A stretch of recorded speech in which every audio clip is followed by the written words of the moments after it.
요즘에 우리 교회에서 뜨거운 감자가 있습니다. 저에 대한 무엇인지 아십니까? 머리숱이 나고 있다는 사실입니다.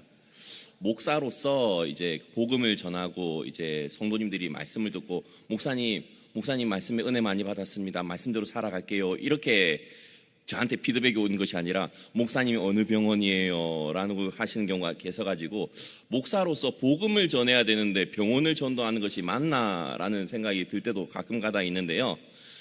제가 목사로서 그 역할을 잘 감당할 수 있도록 우리 성도님들이 제일 먼저 하셔야 되는 게 뭔지 아십니까? 휴대폰을 꺼주시는 겁니다. 진동으로 바꿔주시기 바랍니다.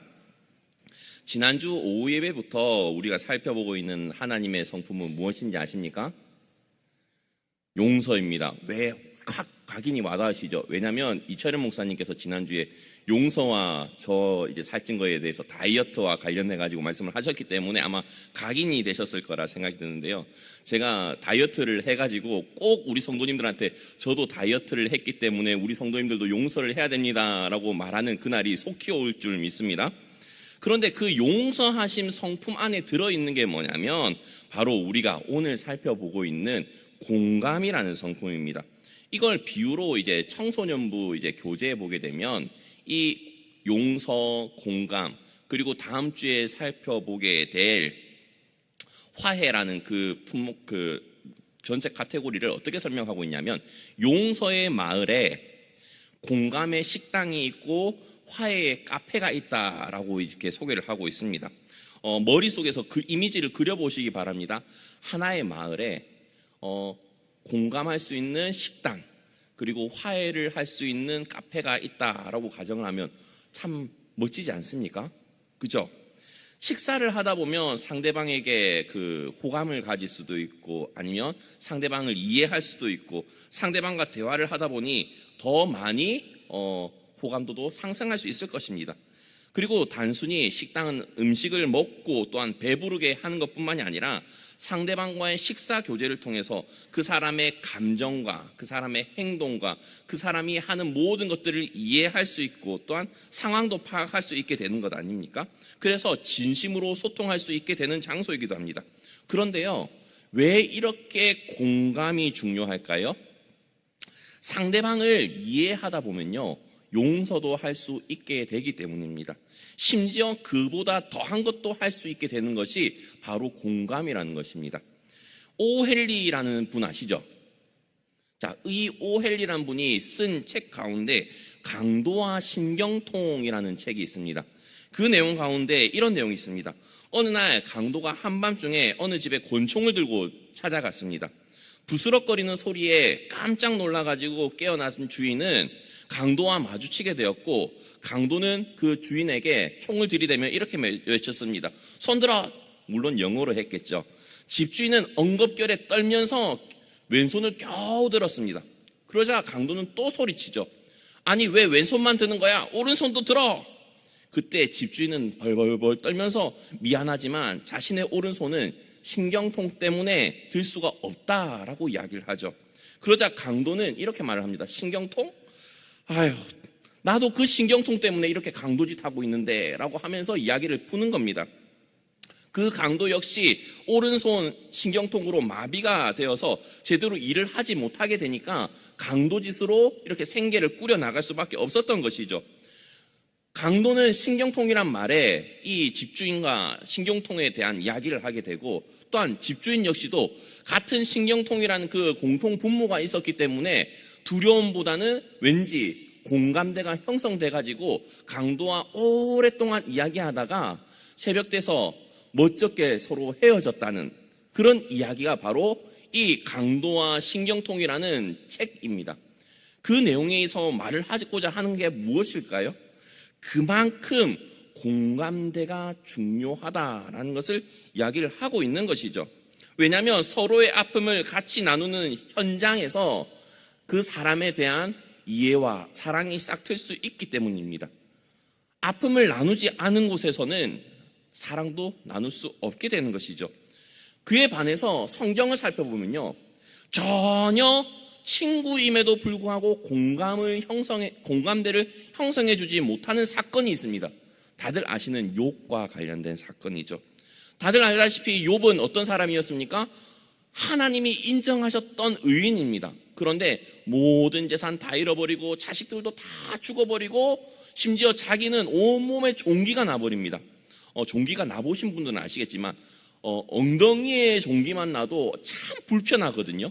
그런데 온몸에 종기가 났다고 하면 이 아내가 하나님을 저주하고 죽으라라고 그렇게 말을 하는 게 아마 이해가 가실 것 같습니다. 그런데요, 그런 욥이 큰 고통을 당하자 친구들이 찾아오지 않습니까? 그런데 친구들이 찾아오는데 욥의 그 고통에 대해서 공감을 해줍니까? 전혀 하지 않죠. 어떻게 한결같이 친구들이 다 T형인지 모르겠습니다. 친구들이 다 뭐라고 하죠? 네가 죄를 지었기 때문에 이렇게 일이 생긴 거야. 하나님한테 회개하지 않은 게 있으면 생각나는 대로 회개를 해. 그러면 하나님께서 의로우신 분이시기 때문에 너를 용서해 주실 거야. 이렇게 하지 않습니까? 그런데 우리도 살아가다 보면 이 욥의 친구들과 같은 실수를 상당히 많이 합니다. 나름 위로한다고 하는데 말을 하면 할수록 상대방에게 상처를 주는 경우가 너무나도 많습니다. 왜일까요? 상대방의 아픔이나 슬픔, 고통에 대해서는 전혀 공감하지 못하는 상태로 위로하려고 하다 보니까 그런 것 아니겠습니까? 저에 대해서 아시는 분들은 아시겠지만 저는 T형 사람입니다. 그래가지고 공감을 잘 하지 못하거든요. 우리 아내에 대해서, 우리 아내의 슬픔, 아픔, 고통에 대해서도 공감하지 못해가지고 참 저도 이제 가정을 세워나가는데 약간의 애로사항은 있는데요. 그래서 제가 사역할 때는요, 성도님들을 만나면 바로 말을 하지 않습니다. 이야기를 듣는 가운데 하나님 도대체 뭐라고 말을 해야 되나요? 말하고 말을 해야 되나요? 이러고 끊임없이 기도하면서 이야기를 하거든요. 근데 이게 성도님들과의 관계는 되는데 집에서는 이게 안 돼요. 이게 문제거든요. 저를 위해서 기도해 주시기 바랍니다. 그런 경우 만약에 공감을 하지 못하는 경우는 아예 말을 하지 않는 것이 지혜로운 것 아니겠습니까? 욥의 친구들이 정말로 욥이 잘못했다 한더라도 그만큼 자식들을 다 잃고 전 재산 다 잃고 몸이 그렇게 아픈 상황이라면 얼마나 힘들어. 이 말을 못할지언정 널 위해 기도할게. 하나님으로부터 은혜 받길. 이 정도만 해도 참 스무스하게 넘어갈 상황인데 말이죠. 그렇지 않습니까? 오늘 본문을 살펴보게 되면 예수님은 나사로가 죽으셨다는 소식을 들었고 또한 그 소식을 듣고 마르다와 마리아에게 찾아간 내용입니다. 그런데 성경을 자세히 살펴보게 되면요, 나사로가 죽기 전에 사실 나사로의 여동생이었던 마리아가 자신의 오빠가 너무나도 죽을 위험에 있으니까 예수님께 사람을 보냈었습니다. 왜냐하면 예수님께서 속히 오셔가지고 만져주시거나 기도해 주시거나 아니면 뭘라고 발라주시면 나을 줄 알고 있었던 그런 큰 믿음이 있었기 때문이죠. 그런데 그 소식을 들으시고 예수님께서는 어떻게 반응하셨냐면 세워라 내워라 하면서 그 발걸음을 재촉하여 걸으시지 않으시고요, 심지어 죽을 병이 아니다라고 이야기를 하셨었습니다. 이게 11장 4절에 나오거든요.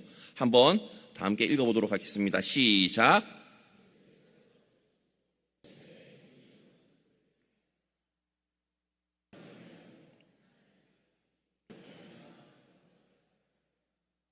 그리고 나서 거기서 이틀을 더 유하셨습니다. 나사로와 마리아, 마르다가 있는 베단이라는 지역으로 가려고 하는 게 아니라 심지어 어디로 가자고 말씀하시냐면 7절과 8절에 보면요, 정반대로 가려고 하시는데요. 제가 읽겠습니다. 그 후에 제자들에게 이르시되 유대로 다시 가자 하시니 제자들이 말하되 라삐어 방금도 유대인들이 돌로 치려 하였는데 또 그리로 가려 하시나이까. 완전히 폭창 터진 소리 아닙니까? 아니 마리아가 사람을 보내가지고 오빠가 죽게 되었으니 좀 와달라고 합니다. 오빠랑 자기들 사는 지역은 어디죠? 베단이라는 지역입니다. 그러면 당연히 예수님께서는 베단이라는 지역으로 가셔가지고 위로해 주시고 어루만져 주시고 낫게 해주셔야 되는데 어디로 가자고요? 정반대인 유대로 가자는 겁니다. 이해가 되십니까? 심지어 그 유대는 아까 제자들이 말하기로 라삐어 그곳에서는 당신은 선생님을 돌로 치려고 하는 사람들이 있었는데 왜 거기로 가려고 하십니까? 라고 하지 않습니까? 이게 우리 머릿속으로는 이해가 되십니까? 그런데 그런 상황 가운데 그렇게 발걸음을 늦추셨던 예수님께서는요, 심지어 나사로가 죽고 장례까지 다 치르고 난 이후에 예수님께서는 베다니에 도착하셨습니다. 그렇게 늦게 도착한 예수님을 보고 마리아는 아쉬움과 서름에 눈물이 터져버리죠. 그리고 나서 오늘 본문에 뭐라고 말씀하시나요? 말하고 있나요? 32절입니다. 마리아가 예수 계신 곳에 가서 배웠고 그 발 앞에 엎드려 이르되 주께서 여기 계셨더라면 내 오라버니가 죽지 아니하였겠나이다 하더라. 어떻게 보면 이 마리아는 진짜 대단한 믿음입니다. 왜죠? 예수님만 계셨으면 이미 장례가 끝난 오라버니지만 그 오빠가 죽지 아니었을 거라는 확신은 가지고 있지 않습니까? 그죠? 하지만 이미 죽어버리고 무덤에 갇힌 오빠를 생각하면 눈물이 지체할 수 없이 나오는 건 어쩔 수 없습니다. 그럼 마리아와 함께 있는 유대인들이 우는 것을 보신 예수님의 반응이 어떠냐면 33절입니다. 예수께서 그가 우는 것과 또 함께 온 유대인들이 우는 것을 보시고 심령에 비통히 여기시고 불쌍히 여기사 그들이 우는 모습을 보시며 몹시 슬퍼서 마음이 아파하시고 불쌍히 여기신 분이 바로 예수님이십니다. 그런데 이미 예수님은요, 앞절에서 뭐라고 했었냐면 아까도 읽으셨겠다지만 나사로의 죽음이 하나님의 영광을 드러내기 위해서라고 말씀했지 않습니까? 4절에서 다시 한번 읽어볼까요? 그새 까먹으셨죠? 예수께서 들으시고 이르시되 이 병은 죽을 병이 아니라 하나님의 영광을 위함이요 하나님의 아들이 이로 말미암아 영광을 받게 하려 함이라 하시더라. 이 말인즉슨 예수님은 이 나사로를 통해서 하나님께서 계획하신 일이 있다라는 것을 설명을 하고 있는 거지 않습니까? 그죠?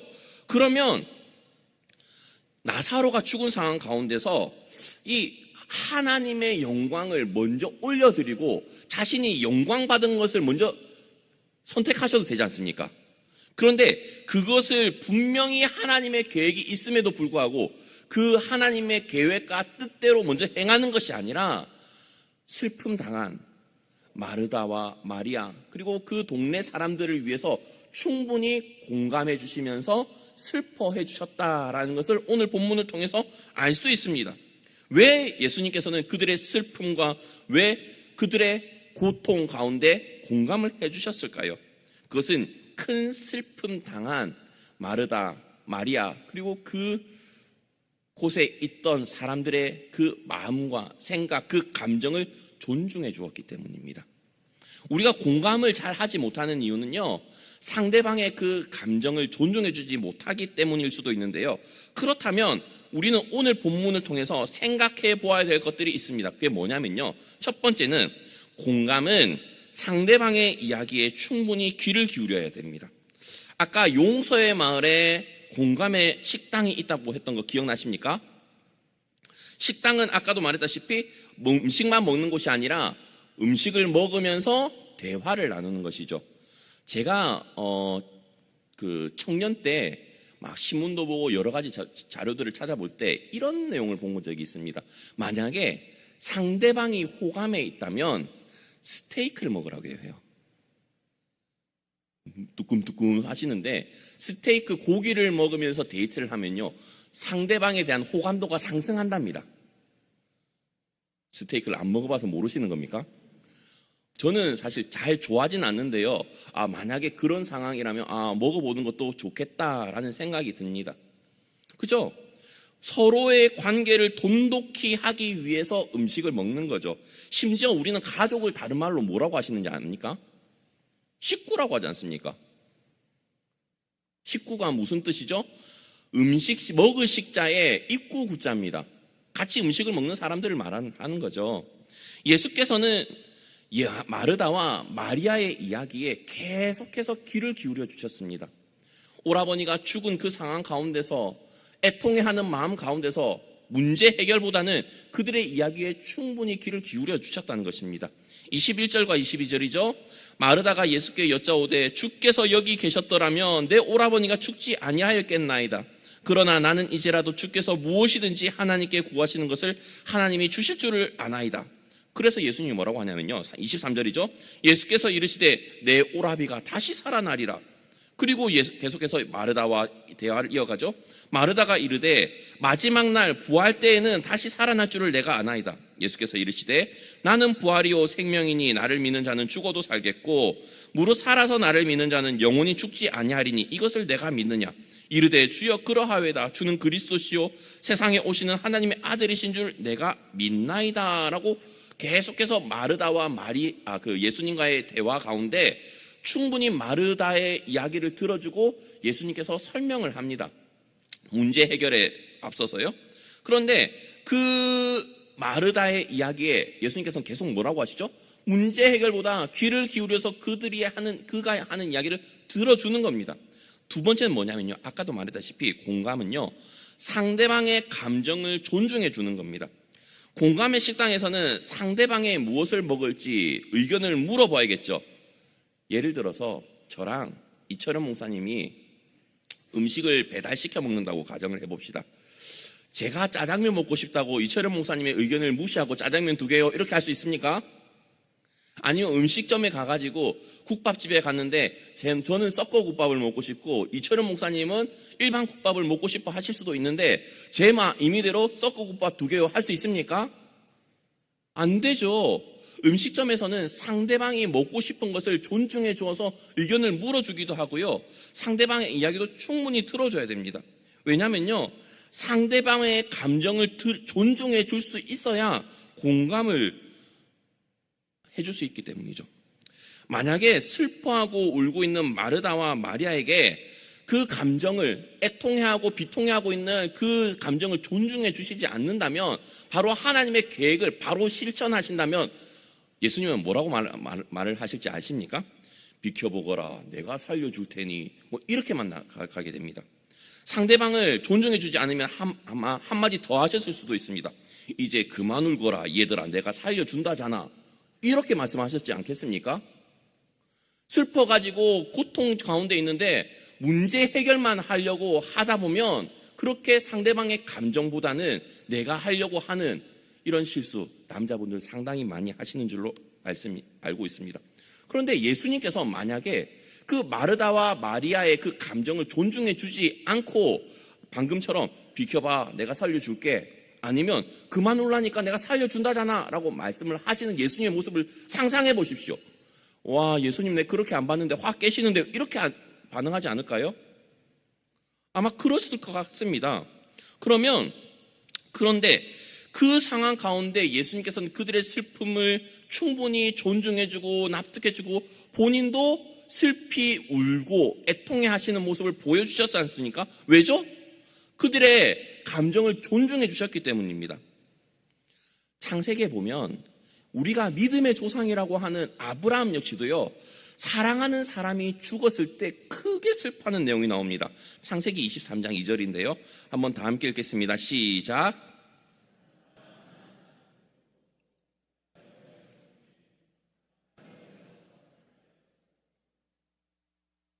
다들 알다시피 믿음의 조상이라고 하는 아브라함 역시도 아내인 사라가 죽었을 때 크게 애통해합니다. 슬퍼하고.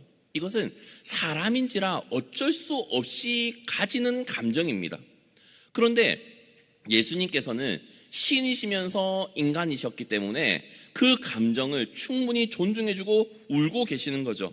그런데 우리는 어떻습니까? 이렇게 상대방의 감정을 존중해주지 못하는 경우가 너무나도 많지 않습니까? 저도 이런 실수를 참 많이 하는데요. 문제 해결을 해주려고 하다 보니까 답을 내려고 하다 보니까 아내의 감정을 무시하거나 자녀들의 감정을 무시하려고 할 때가 상당히 많이 있습니다. 때로는 자녀가 진지하게 저한테 하는 이야기인데 그것을 무시하고 대답을 회피해 버릴 때도 많습니다. 어떤 거냐면요. 제가 사랑하는 둘째 딸이 얼마 전에 저한테 질문을 했습니다. 뭐냐면요. 아빠는 나를 공주라고 부르는데 왜 나는 신하가 없어? 분명히 아내가 아닌 그 둘째 딸의 의견도 존중해주고 그 감정도 존중해줘서 대답을 해야 되는데요. 그런 건 묻지 마라고 할 수도 없고 얼버무리면서 할 수밖에 없었거든요. 그런데 만약에 제가 딸의 의견을 존중해주지 않고 만약에 제 감정대로 만약에 했다고 하면 그런 거 묻는 게 아니야 라고 했겠죠. 그런 실수를 저도 충분히 저지를 수 있는 위험에 있습니다. 그러나 예수님께서는 어떠셨죠? 마르다와 마리아의 감정을 충분히 존중해 주셨습니다. 문제를 바로 해결해 주시지 않으셨고요. 그렇다면 또 한 가지 생각을 해야 될 게 뭐냐면요, 세 번째는 공감은 상대방의 입장에 서는 거라는 겁니다. 다들 알다시피 예수님은 상대방의 입장이 되시기 위해서 이 땅에 오셨고 그런 삶을 사신 분이십니다. 이게 뭐냐면 하나님이신 분이 육신을 입고 이 땅에 오셨지 않습니까? 그죠? 그리고 사람의 입장에 헤아리시기 위해서 또한 굳이 사탄의 시험도 당하셨고요. 그리고 안 그러셔도 되는데 배고픔과 그리고 고통, 슬픔, 기쁨 모든 감정을 같이 공유하시고 겪으셨습니다. 왜일까요? 사람의 감정을 헤아리시기 위해서 그렇습니다. 왜냐하면 예수님께서는 우리의 입장을 헤아리기 위해서 오셨기 때문입니다. 그렇게 우리는 방금 세 가지 내용을 살펴보았는데요. 제가 사실 오늘 본문을 준비하면서 너무나도 힘이 들었습니다. 왜냐하면 제가 공감이 잘 안 되는 사람이거든요. 용서도 할 수 있는 사람이고요. 다른 거는 다 될 것 같은데 화해도 잘하는 사람인데 상대방을 공감해 주는 건 저한테 너무나도 힘든 일인 겁니다. 그래서 이번 주 내내 어렵게 설교를 준비했었는데요. 그 설교를 준비하면서 유명한 분들이 그 공감에 대해서 무슨 말들을 했는가라는 것을 살펴봤을 때 세 가지를 함께 나누고 싶습니다. 윌리엄 위즈위스란 영국의 낭만주의 운동가분은 이렇게 말을 했습니다. 공감은 마음을 연 사람에게만 보이는 보물이다. 그리고 존 러스킨이라는 영국의 예술평론가 그리고 화가, 사회운동가, 독지가는 이렇게 말을 했습니다. 공감은 모든 오해의 해결책이다. 그리고 마지막으로 존 그린이라는 미국의 소설가는 이렇게 말을 했습니다. 공감은 자신을 열어 타인의 삶을 느끼게 하는 방법이다 라고 말이죠. 예수님께서는 육신을 입고 이 땅에 오셔서 우리의 모든 입장을 헤아리시고 또한 존중해 주시면서 공감해 주셨습니다. 그렇기 때문에 우리 역시도 정말로 용서하기 위해서는요, 상대방의 입장을 충분히 헤아릴 줄 알아야 될 것 같고요, 상대방의 감정을 존중해 줄 줄 알아야 되며 또한 상대방의 이야기에 귀를 충분히 기울일 줄 알아야 될 줄 믿습니다. 그래서 1번, 2번, 3번 다 함께 읽어보고 오늘 예배를 마쳤으면 하는데요. 1번 다 함께 읽겠습니다. 공감은 상대방의 이야기에 충분히 귀를 기울여야 합니다. 2번입니다. 공감은 상대방의 감정을 존중해 주는 것입니다.